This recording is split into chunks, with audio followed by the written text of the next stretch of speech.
এই শোনো না গো, আমাদের পুতুল ডায়েরি চ্যানেলটি সাবস্ক্রাইব করে পাশে থাকা বেল আইকনটি বাজিয়ে দিও প্লিজ। আর গল্পটি ভালো লাগলে অবশ্যই লাইক কমেন্ট করে শেয়ার করে দিও। ধন্যবাদ। আমার কি হয়েছে? আমি আমাকে চিনতে পারছি না। নিজেকে পাগল পাগল লাগে। এই মেয়ের সামনে আসলে নিজেকে অন্য একজন মানুষ মনে হয়। প্রেমিক হৃদয় জেগে ওঠে। নিজের উপর কন্ট্রোল হারাই বারবার। গাড়িতে চুপচাপ বাহিরের দিকে তাকিয়ে বসে আছে মহুয়া। আহনাফ এক মনে গাড়ি ড্রাইভ করছে। আহনাফ নীরবতা ভেঙে বলে উঠল। একটা প্রশ্ন করি। মহুয়া ফিরল না, না ফিরেই বলল, সারাক্ষণ একটা মানুষকে ভাবা, তাকে ভাবতেই মুখে হাসি ফুটে ওঠা, তাকে ছাড়া অন্য কারোর দিকে তাকাতে ইচ্ছে না হওয়া, তাকে দেখলেই বুকের ধুকপুক বেড়ে যাওয়া, তাকে একটু দেখার জন্য মন ছটফট করা, কাজের ফাঁকে তার মুখটা ভেসে ওঠা, তাকে ছাড়া সব কিছু মৃত শূন্য অনুভব হওয়া, তাকে দেখলেই প্রেম প্রেম পাওয়া, এইগুলো কিসের লক্ষণ? এই রোগের মেডিসিন কোথায়? মহুয়া থমথমে মুখে আহনাফের দিকে তাকালো, আচমকা হেসে পড়ল। আপনি প্রেমে পড়েছেন? প্রেমের বয়সে কবে ফেলে এসেছি? প্রেমের কোনো নির্দিষ্ট বয়স থাকে না, হয় না। জীবনের প্রতিটা মুহূর্তে আমরা প্রেমে পড়তে পারি। প্রেমে পড়ি। ডক্টর সাহেব, আপনি নিজের মেডিসিন নিজেই খুঁজে নেন। মেঘলার ঘুমের ঘোরে মনে হলো কেউ ওর দিকে গভীরভাবে তাকিয়ে আছে, কারণ নিঃশ্বাস ওর চোখে মুখে আছড়ে পড়ছে। মেঘলার ঘুম ভীষণ হালকা। মেঘলা পরিচিত পারফিউমের ঘ্রাণ পেয়ে চোখ বন্ধ করেই রাখলো। শ্রাবণ মেঘলার এলোমেলো চুলগুলো আলতো করে ঠিক করে দিল। শাড়ির আঁচলটা কাঁপা কাঁপা হাতে ঠিক করে দূরে সরে গেল। ওয়াশরুম থেকে ফ্রেশ হয়ে এসে দেখলো মেঘলা ঠিক আগের মতোই ঘুমাচ্ছে। চুল এলোমেলো, শাড়ির আঁচল সরে গেছে। শ্রাবণ চোখ সরিয়ে মোবাইল হাতে নিয়ে ব্যালকনিতে চলে গেল। মেঘলা কিছু সময় যেতে শোয়া থেকে উঠে শ্রাবণের পাশে গিয়ে দাঁড়ালো। শ্রাবণ মেঘলার দিকে তাকিয়ে পড়ল। ঘুম কেমন হলো? মেঘলা অন্ধকারে বাইরের দিকে তাকিয়ে বলল। ঘুমাতে দিলেন কই? শ্রাবণ অবাক হয়ে মেঘলার দিকে তাকালো। মেঘলা মুচকি হেসে বাইরে তাকিয়ে আছে। এক হাতে মাথা চুলকে বলে উঠল শ্রাবণ। আপনি জেগেছিলেন? কই না তো। শ্রাবণ যা বোঝার বুঝে নিল। মেঘলা আচমকা শ্রাবণকে জড়িয়ে ধরল শক্ত করে। শ্রাবণ বেশ অবাক হলো, যেখানে এখনো নিজ ইচ্ছায় মেঘলা শ্রাবণের হাতও স্পর্শ করেনি, সেই মেয়ে জড়িয়ে ধরেছে। সময় গড়ায় 5 মিনিট পর মেঘলা শ্রাবণকে ছেড়ে দেয়, তবে দূরে যেতে পারে না। প্রথম মেঘলা জড়িয়ে ধরলেও এখন শ্রাবণ মেঘলাকে জড়িয়ে ধরে আছে। মেঘলা ছোটার চেষ্টা করলে শ্রাবণ আরো শক্ত করে ধরে। চুপচাপ দাঁড়িয়ে থাকো, একদম নড়াচড়া করবে না। মেঘলা লজ্জায় মুখ শ্রাবণের বুকে লুকিয়ে রেখেছে। কেমন নির্লজ্জের মতো জড়িয়ে ধরেছিল শ্রাবণকে। আজকাল হঠাৎ কি করে নিজেও জানে না। শ্রাবণকে দেখলে কেমন কেমন ফিল হয়, জড়িয়ে ধরতে ইচ্ছে করে, সব সত্যি বলে দিতে ইচ্ছে হয়। এই ঝামেলার জীবন ভালো লাগে না, একটু শান্তি চায়। আজ সে ভীষণ ক্লান্ত, একটু আশ্রয় চায় শ্রাবণের বুকে। রাত করে আসার জন্য ছোঁয়া একটু বকা দিল মহুয়াকে। রাস্তাঘাটে বিপদ হতে পারে এত রাতে চলাফেরা করলে। মহুয়া ছোঁয়াকে বুঝিয়ে শুনিয়ে গোসল করে আসলো। এত রাতেও কেন গোসল করতে হয় মহুয়া? তুই তো জানিস ময়লা আমার একদম সহ্য হয় না। বাহির থেকে আসলে মনে হয় শরীর ভার হয়ে আছে, গোসল করলে শান্তি লাগে। খাবার নিয়ে আসবো? না, খাবো না আজ। ওদের কথার মাঝে দরজায় কড়া নাড়লো আহনাফ। ভাইয়া তুমি? মহুয়া নিচে আসো। মহুয়া চুপচাপ ঘোমটা দিয়ে নিচে গেল। আহনাফ টেবিলে বসতে বসতে বলল। আম্মু দাদিজানের কাছে আছে, ফুপিমণি ঘুমিয়ে পড়েছে, ছোট আম্মুর মন ভালো না, আমার জন্য খাবার গরম করে আনো। প্রথমে বললেই হতো, এত বড় কাহিনী বলার কারণ বুঝলাম না। তোমার তো নিজের স্বামীর প্রতি একটু মায়া ভালোবাসা দায়িত্ব কিছু নেই মহুয়া। কতটা পাষাণ বউ। স্বামী সারাদিন কাজ করে বাসায় এসেছে, কই একটু সেবা যত্ন করবে তা না, রুমে গিয়ে বসে আছো। মহুয়া চুপচাপ আহনাফের কথা শুনছে আর খাবার গরম করে সামনে রাখছে। আহনাফ মহুয়ার হাত ধরে পাশের চেয়ারে বসিয়ে দিল। একটা প্লেটে খাবার নিয়ে মহুয়ার সামনে দিল। আমি খাবো না আহনাফ। আহনাফের হাত থেমে গেল অবাক হয়ে। মহুয়ার দিকে তাকিয়ে বলল। এই প্রথম তোমার মুখে আমার নাম শুনলাম। এতে এত অবাক হওয়ার কি আছে? কিছু না। মহুয়া চুপচাপ বসে আছে, সে খাবে না। মহুয়া আমি প্লেটে নিয়ে নিয়েছি, চুপচাপ বসে না থেকে হাত মুখ চালাও। তোমার খাওয়া শেষ হলে আমি রুমে গিয়ে ঘুমাবো। ভীষণ ঘুম পেয়েছে, সারা দিন আজ প্রচুর প্যারার মধ্যে দিয়ে গেছে।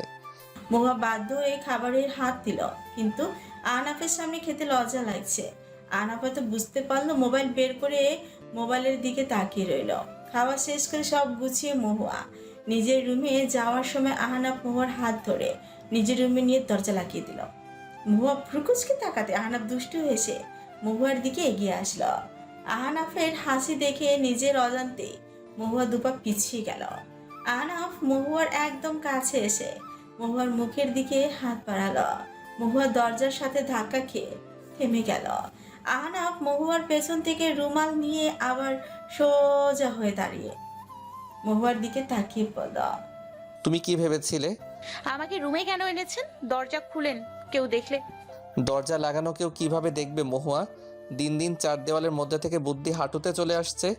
আর আমার বউ আমার রুমে, কে কি বলবে? মহুয়া চুপ করে রইল। এই লোকের সাথে কথা বলে লাভ নেই। আহনাফ সোজা গিয়ে বিছানায় শুয়ে পড়ল। মহুয়া মেহু, মাথাটা একটু টিপে দাও না, ভীষণ যন্ত্রণা করছে। ধীর পায়ে গিয়ে আহনাফের বিছানার পাশে দাঁড়ালো। আহনাফ এক টানে মহুয়াকে বসিয়ে দিল। তুমি পরপুরুষের রুমে নেই মেহু, তুমি তোমার স্বামীর রুমে আছো। মহুয়া হাত বাড়ালো আহনাফের চুলের দিকে।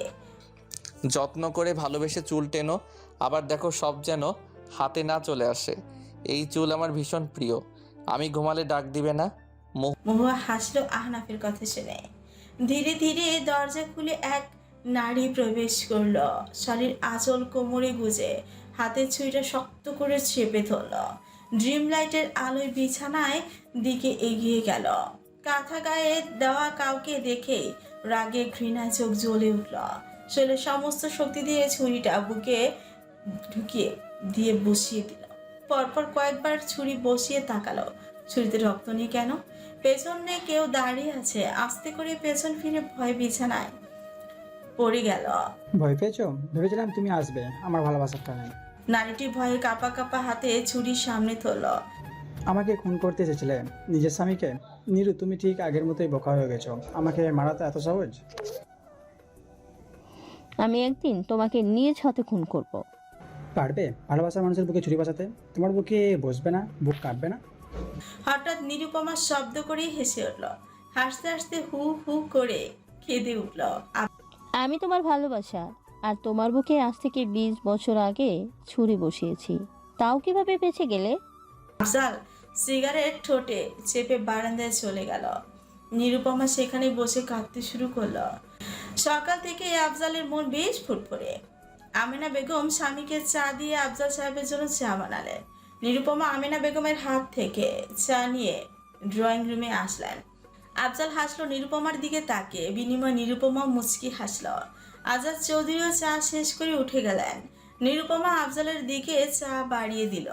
আফজাল ধরার আগেই হাত থেকে কাপ ছেড়ে দিল। চায়ের কাপ গিয়ে পড়লো আফজালের হাঁটুর উপর। নিরুপমা ভয়ে চুপসে গেলেন। আফজাল ব্যথায় চোখ বন্ধ করে নিয়েছেন। নিরুপমা সরি সরি বলে টেবিলে রাখা গ্লাসের সবটা পানি ঢেলে দিল আফজালের উপর। এতে আফজাল আর্তনাদ করে উঠল। টেবিলের উপর মাত্র ফুটন্ত গরম পানি রেখেছিল আমিনা বেগম ওনার শ্বশুরের জন্য। আফজালের আর্তনাদে সবাই দৌড়ে আসলো। আফজাল রাগী চোখে নিরুপমার দিকে তাকালো। নিরুপমার মুখে তাচ্ছিল্যের হাসি। নিরুপমা আফজালের কানে কানে বলে উঠল, তুমি এখন আগের মতোই কাঁচা রয়ে গেলে। বৃদ্ধ আছো, একটু তো বুদ্ধি আনো, না হয় তোমার ভাড়া করা কুত্তাগুলোই থেকে ধার নাও। আফজাল অগ্নি দৃষ্টিতে তাকাতে নিরুপমা হেসে বলে উঠল, আজ তোমার জন্য সারপ্রাইজ আছে, অপেক্ষা করো। আফজালের পা জ্বলে যাচ্ছে। চোখ বন্ধ করে নিজেকে সামলানোর চেষ্টা করছে। নিরুপমার কথায় তেমন গুরুত্ব দিল না। আফজাল নিজের রুমে বসে আছে, পায়ে বারবার পানি দিচ্ছে, একদম চামড়া উল্টে গেছে। আমিনা বেগম 2 বার এসে জিজ্ঞেস করে গেছেন ডাক্তার ডাকবি কিনা। আফজাল বারবার নিষেধ করে দিয়েছে। নিরুপমার হাতে মলম নিয়ে এসে আফজালের সামনে রাখলো। ইচ্ছে করে করেছো তাই না? যাক, এতদিনে একটু বুদ্ধি হয়েছে তোমার। আফজাল হাসলো। ভাঙবে তাও মচকাবে না। এগুলো করে লাভ কি? আমার কিছুই করতে পারবে না। তোমার কিছু করতে পারবো কিনা জানি না, তবে তোমার পাপের রাস্তা সব একা করে শেষ করে দেব। হাস্যকর। মলমটা লাগিয়ে নাও। আফজাল মলমটা ভালো করে দেখে নিয়ে লাগিয়ে নিল। নিরুপমা মুচকি হেসে পায়ের দিকে তাকিয়ে আছে। আফজাল সাহেব আস্তে আস্তে বলে উঠল। পা জ্বলছে কেন? নিরুপমার মুখে হাসি দেখে রাগ আর কন্ট্রোল করতে পারল না। একে তো দুইবার ফুটন্ত গরম পানি একই জায়গায় পড়েছে, তার উপর মলমে কিছু মিশানো ছিল। আফজাল রেগে নিরুপমার গালে থাপ্পড় মারতে গেলে নিরুপমা নিজেই আফজালের গালে থাপ্পড় মেরে বসায়। আফজাল হতবম্বের মতো তাকিয়ে আছে নিরুপমার দিকে। নিরুপমা রুম থেকে বেরিয়ে যেতে নিলে আফজালের ফোন বেজে ওঠে, সাথে হাসি ফুটে ওঠে নিরুপমার মুখে। আফজাল থমথমে মুখে মোবাইলের দিকে তাকিয়ে হাতে নেয়। থাপ্পড় খেয়েছে তাও নিরুপমার হাতে। এটা কিছুতেই মেনে নিতে পারছে না, এত সাহস কিভাবে আসলো। আফজাল ফোন কানে দিয়ে হ্যালো বলতেই অপর পাশ থেকে কিছু একটা শুনে চোখ মুখ শক্ত হয়ে গেল। রেগে মোবাইল দেওয়ালে ছুঁড়ে মারল, চিৎকার করে বলে উঠল। এতগুলো মেয়ে পুলিশ কিভাবে ধরলো? কার এত বড় সাহস? আজ দুপুরের দিকে নির্জন মেঘলা বাড়িতে আসলো। মেঘলার দিকে সন্দেহের দৃষ্টিতে তাকালেন আমেনা বেগম।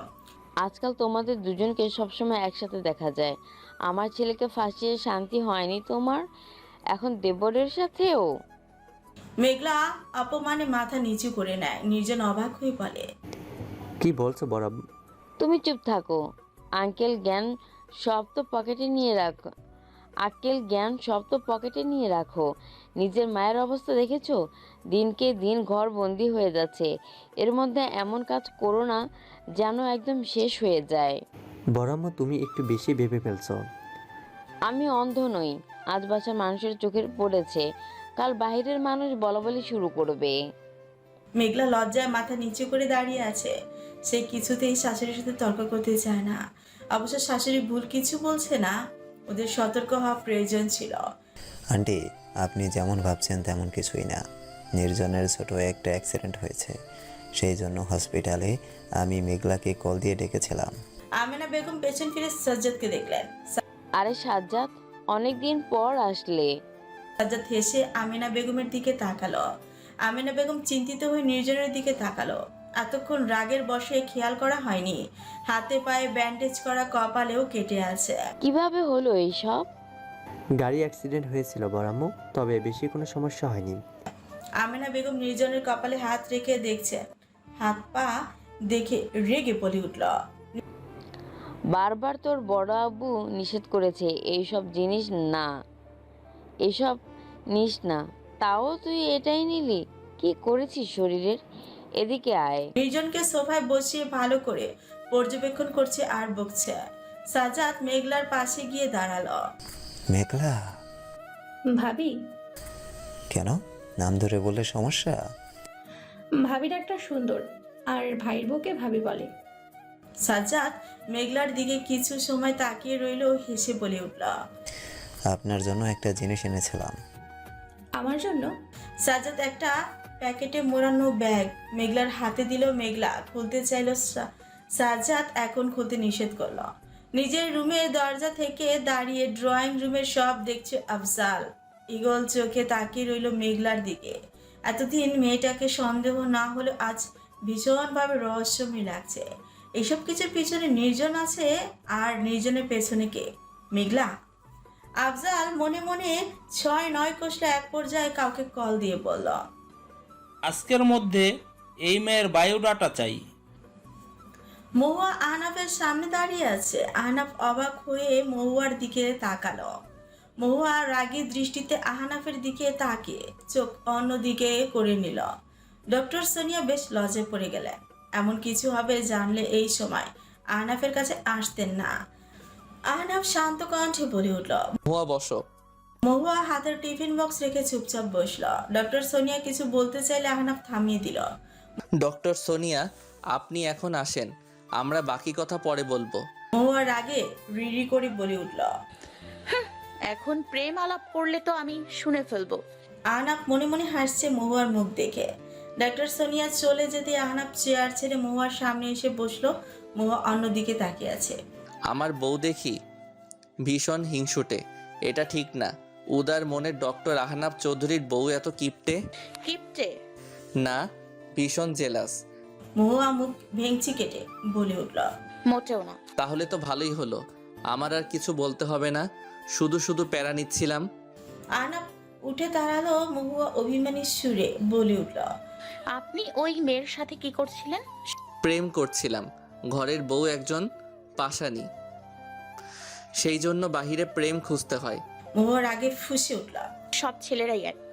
মহুয়া চুপচাপ দাঁড়িয়ে ব্যাগ কাঁধে নিয়ে বের হতে চাইলো। আহনাফ মহুয়ার হাত ধরে নিল, নিজের দিকে ঘুরিয়ে টেনে নিজের বুকে জড়িয়ে ধরল, মাথায় হাত বুলিয়ে বলে উঠল, শান্ত হও, এত রেগে গেলে হবে? তুমি জানো রাগ শরীরের জন্য কতটা ক্ষতিকর?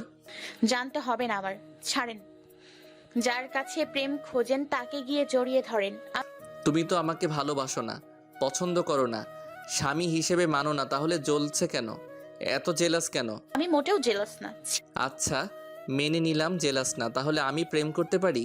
বউ নিজেই পারমিশন দিয়ে দিল, এমন বউ প্রতিটা ছেলের হোক। কি দোয়া করছেন? আজ বাসায় আসেন, আপনার প্রেম করার শখ মিটে যাবে। লুচু লুচু পুরুষ বউ থাকতে বাইরে প্রেম খোঁজেন অন্য মেয়ের কাছে? হ্যাঁ, এইসব করার জন্য হসপিটালে আসেন? আমি আজ বাসায় গিয়ে আন্টিকে সব বলবো। আচ্ছা, তোমার শাশুড়িকে বলো। মহুয়া আহনাফকে দূরে সরাতে চাইলো, কিন্তু আহনাফ ছাড়ল না।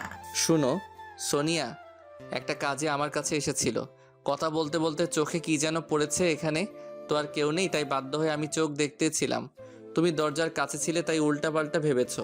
মেয়েটা অনেক ভালো।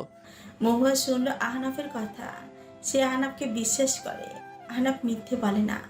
মহুয়া হেসে বলে উঠল, আমি জানি ডক্টররা কসাই হয়, তাদের মনে প্রেম ভালোবাসা থাকে না। তোমাকে তো বললাম অ্যাসিস্ট্যান্ট হয়ে চলে আসো, তোমার একটাই কাজ থাকবে, কসাই থেকে প্রেমিক বানানো। মহুয়া আহনাফকে সরিয়ে বলে উঠল, ধুর, আমি বাসায় যাব। যাও, আমি তো ধরে রাখিনি। মহুয়া পিটপিট করে বলে উঠল, এতক্ষণ কি তাহলে জিনে ধরে রেখেছিল?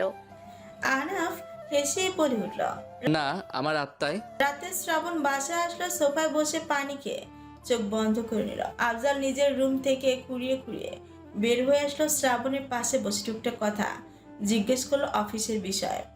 এক পর্যায়ে নির্জনের কথা, নির্জন থেকে মেঘলা, সাজ্জাদ, সব কথাই খুঁটিয়ে খুঁটিয়ে তুললো আফজাল। শ্রাবণ এমনিতেই ক্লান্ত ছিল, সাজ্জাদের কথা শুনতে মেজাজ খারাপ হয়ে গেল। আমিনা বেগম কিছু বলতে আসলে না শুনে সিঁড়ি বেয়ে হনন করে রুমে চলে গেল শ্রাবণ। শ্রাবণে যাওয়ার দিকে তাকিয়ে রইল আফজাল। সে মেঘলার ভীষণ সব সত্য সংগ্রহ করে নিয়েছে, নিজের বোকামির জন্য নিজের উপরই রাগ হচ্ছে। এত বড় ভুল কিভাবে করলো? যেভাবে ভুল করেছে সেভাবেই ঠিক করবে, মেঘলার অস্তিত্ব মুছে দেবে। এখন টার্গেট মেঘলা। এসব 2 পয়সার সিআইডি সরাতে বা হাতের কাজ মাত্র। ছোঁয়া পিঠার প্লেটটা ঠাস করে রাখলো নির্জনের সামনে। নির্জন ছোঁয়ার দিকে তাকিয়ে প্লেটের দিকে তাকালো। এইভাবে রেগে আছিস কেন? কেউ কিছু বলেছে? আগে তুই বল, তোরে এই চাকরি কে করতে বলছে? সোয়া, আমি তোর বড়, একটু তো সম্মান দিয়ে তুমি করে বল। মরতে মরতে ফিরে এসেছে, আবার আছে সম্মান নিয়ে। এইসব পুলিশ টুলিশদের কেউ সম্মান দেয় না। পুলিশ বুঝলাম, কিন্তু পুলিশটা কি? ছোঁয়া রেগে প্লেট থেকে কাটা চামচ নির্জনের সামনে ধরে বলে উঠল, একদম ফাজলামো করবি না নির্জনের বাচ্চা। সোয়া, আমার এখনো বিয়ে হয়নি, বাচ্চা আসবে কোথা থেকে? এখন কি বাচ্চার জন্য মামিকে বলবো বিয়ে দিয়ে দিতে? নির্জন লজ্জা পাওয়ার মতো করে বলে উঠল। আমি তো প্রথম আলহামদুলিল্লাহ কবল। ছোঁয়া রেগে তাকিয়ে রইল নির্জনের দিকে। যা, রুম থেকে বের হ। কেন? রুমটা তোর? তো কার? কোথাও কি নাম লেখা আছে? তোর চোখে পাওয়ারের সাথে সাথে পড়ালেখার পাওয়ারও কমে গেছে, ভালো করে রুমের দেওয়ালে গুলোতে তাকা। তাতে কি, আমি রুম থেকে বের হব না। তাহলে চুপচাপ বসে থাক, বিরক্ত করবি না। আমি তোকে বিরক্ত করছি? আমাকে তো বিরক্ত লাগবেই, ভালো লাগবে সব রাস্তার পেতনিগুলোকে। নির্জন তাকালো ছোঁয়ার দিকে। কি হয়েছে তোর? আমার আবার কি হবে? এমন করতেছিস কেন? তুই পুলিশের চাকরি ছেড়ে দে, এই চাকরি ভালো না। কে বলেছে ভালো না? আল্লাহ না করুক আজ যদি তোর কিছু হয়ে যেত। তাতে তো তোর আরো ভালো হতো। ছোঁয়ার অভিমানে চোখ ভরে উঠল। নির্জন বুঝি ওর বিষয় এইসব ভাবে। আবার কি হলো? এদিকে আয়। ছোঁয়া উঠে যেতে নিলে নির্জন বাধা হয়ে দাঁড়ায়। সর। আমার দিকে তাকা ছোঁয়া। আমি কেন তোর দিকে তাকাবো? তোর দিকে তাকানোর তো মেয়ের অভাব নেই। আমার কথা কেন শুনবি? ওদের কথা শুনবি। নির্জন পকেট থেকে চকলেট বের করে বলে উঠল। তোর জন্য এনেছিলাম। ছোঁয়া হু হু করে কেঁদে উঠল। তোর এমন অবস্থা দেখে আমার কেন এত কষ্ট হচ্ছে? এই পাগলি, আমার কিচ্ছু হয়নি। এই দেখ আমি সুস্থ। কতটা সুস্থ দেখতে পাচ্ছি। বিছানায় বস, আমি গল্প করি। এখনই তো আবার বলবি আমার রুম থেকে বের হ। বলবো না। প্রমিস? প্রমিস। শ্রাবণ রুমে এসে সেই কখন একবারও মেঘলার দিকে তাকায়নি, বেলকুনিতে বসে আছে। মেঘলা ফ্রেশ হয়ে আনার সামনে দাঁড়াতেই সাজ্জাদের বক্সটা চোখে পড়ল। হাত নিয়ে খুলতেই চুড়ি, শাড়ি, কানের দুল, ঝুমকো চোখে পড়ল। বলা যায় সাজ্জাদের চয়েস সুন্দর। মেঘলার বেশ পছন্দ হলো মেরুন রঙের শাড়ি, চুড়ি, ঝুমকো। দেখেই পড়তে ইচ্ছে হলো।